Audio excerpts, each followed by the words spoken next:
तो ये फिलहाल आपके लिए LIC हाउसिंग फाइनेंस पर राय आती हुई एक मोमेंटम ट्रेड है। करीब 2-2.25% तक के गेन्स देखने को मिल रहे हैं। अच्छा, जाते जाते एक तो कोरोमंडल इंटरनेशनल का ट्रेड स्क्रीन पर लेकर आते हैं। 3% ऊपर है काउंटर। एक्सपायरी के दिन यहाँ पर ओपन इंटरेस्ट अच्छा खासा बढ़ता हुआ दिखाई दिया है।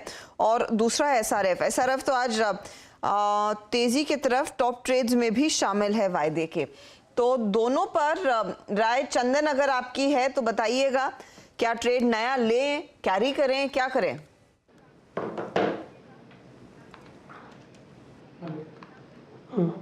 बिल्कुल, आपने कोरोमंडल और SRF की बात की है, तो सबसे पहले मैं कोरोमंडल देखूं तो ये काउंटर काफ़ी दिनों से फोकस में है और इनफैक्ट अपने लाइफ टाइम हाई टेरिटरी में चल रहा है। ओवरऑल आप देखोगे तो पिछले 3-4 दिन से यहाँ पे हायर लोस के सीक्वेंस होल्ड हो रहे हैं और मल्टीपल बैरियर को काउंटर निकालने के लिए तैयार है।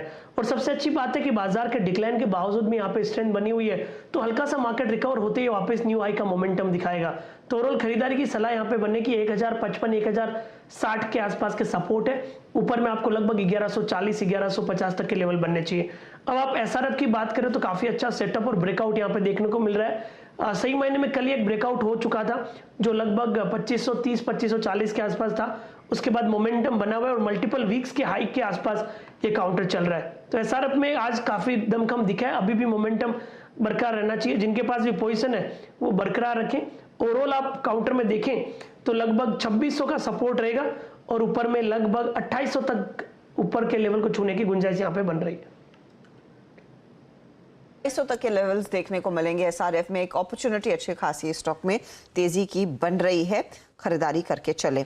जाते जाते इनफैक्ट वो पूरा पैक आपकी स्क्रीन पर ये देखिए, नीचे सबसे छोटा टिकट साइज का काउंटर पारादीप फॉस्फेट्स तो 11.5% भाग चुका है।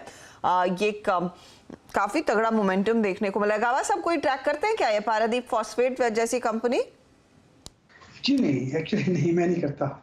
लिस्टिंग है नाम निकाल दूं। हाँ, नई लिस्टिंग है, मेरे को उसका कोड वर्ड नहीं याद, कोई नहीं, अगली बार ही देखेंगे, लेकिन मोमेंटम देखने को मिल रहा है।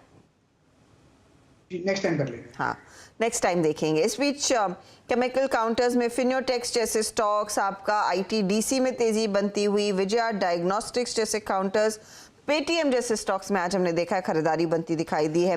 तो ये कुछ काउंटर्स हैं जहां पर हमने देखा खरीदारी देखने को मिली। इसीलिए मिड कैप इंडेक्स दरअसल पॉजिटिव टेरिटरी में दिखेगा, नहीं तो निफ्टी बैंक दोनों पर प्रेशर कायम है।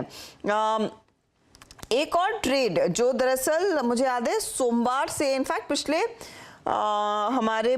पिछले फ्राइडे से सजेस्ट किया जा रहा था, वो है ओबरॉय रियल्टी का। वो देखिएगा एक बार 2.5% ऊपर है ये काउंटर। वॉल्यूम एक्शन डिसेंट होता है इसके अंदर जब ये भागने लगता है।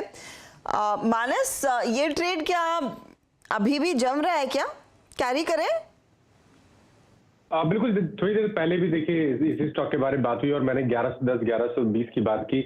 मेरा पहला टारगेट 1075 का रहेगा जो कि मैंने फ्राइडे को रिकमेंड किया था, लेकिन बिल्कुल अभी भी आप खरीदारी कर सकते हैं। मेरे हिसाब से 1014 1014 के स्टॉप लॉस से करंट लेवल से भी आपको ओबरॉय रियल्टी में खरीदारी करके चलना है। रियल्टी में देखिए एक तेजी का ट्रेड कायम रखने की जरूरत है, बने रहें उसके साथ। आखिरी 6 मिनटों के कारोबार में उतरने एक बार फिर डाउ का जायजा ले ही लेते हैं। डाउ फ्यूचर्स अब 162 अंकों की गिरावट पर ट्रेड करता हुआ दिखाई दे रहा है, तो स्थिति बिल्कुल ठीक नहीं है। इनफैक्ट जर्मनी के मार्केट में बिकवाली और बढ़ गई है। इस बीच 178 to 190 अंकों का नुकसान देखने को मिला है, तो प्रेशर तो है अनडाउटेडली। आज मार्केट्स कमजोर ही खुलेंगे। नैस्डैक फ्यूचर्स की ज्यादा धुलाई होती हुई 138 पॉइंट नीचे ये ट्रेड में। तो इन्फी, TCS, विप्रो में जो आज मंदी का ट्रेड बना है, फिर क्या वो कैरी करने लायक दिखाई दे रहा है? TCS खासतौर से 2.5% के नुकसान पर 3134 के लेवल्स हैं। आशीष चतुर्मोता, आपका व्यू क्या है? TCS क्या शॉर्ट करेंगे?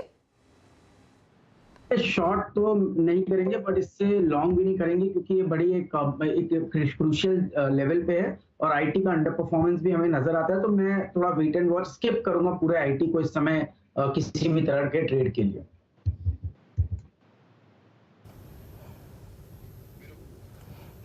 TCS 3133 पे चलिए, अब बहुत हो गई।